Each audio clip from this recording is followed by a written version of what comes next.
அஸ்ஸலாமு அலைக்கும் friends, welcome to Benadi Syed gallery. இன்றைக்கி இட்லி உப்புமா செய்ய போகிறோம். அதுவும் நம்ம மோர் மிளகாயை வச்சு செய்ய போகிறோம். 4-5 மோர் மிளகாய் எடுத்து வச்சுருக்கேன். 2 பெரிய வெங்காயம் கட் பண்ணி வச்சுருக்கேன். உளுந்து, கருவேப்பிலை, இட்லி பொடி செஞ்சு வச்சுருக்கேன். ஒரு கடாய் வச்சு எண்ணெய் ஊற்றி கடுகு போட்டுக்கோங்க. கடுகு வெடித்ததும் நம்ம உளுந்து போட்டு கோல்டன் ப்ரௌன் பண்ணிக்கலாம். இதோட ஹைலைட்டே மோர் மிளகா வச்சு செய்கிறது தாங்க. நீங்கள் இது மாதிரி ஒரு வாட்டி ட்ரை பண்ணுங்கள். இல்லை உளுந்து போட்டுக்கிட்டேன்.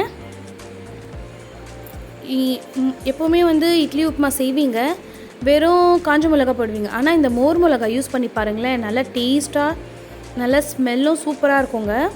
கோல்டன் ஆனதுக்கப்புறம் வெங்காயம் போட்டு தாளித்து விட்டுருங்க.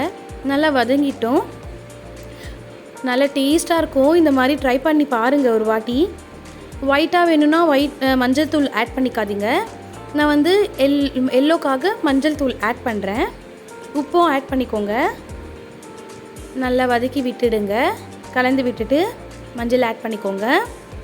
கொஞ்சம் நல்லா வதங்கணும், ரொம்ப வதங்க வேண்டாம். வெங்காயம் கடிக்கும் போது நல்லாயிருக்கும். மோர் மிளகாய் வச்சு ட்ரை பண்ணி பாருங்கள். எப்படி இருக்குது கமெண்ட் செக்ஷனில் சொல்லுங்கள். நம்ம சேனலை சப்ஸ்கிரைப் பண்ணுங்கள். இட்லி பொடி பண்ணது போட்டு நல்லா கலந்து விட்டுருங்க. நல்லா டேஸ்ட்டாக இருக்கும். கொஞ்சம் ஆயில் வேணும்னா ஊற்றிக்கோங்க.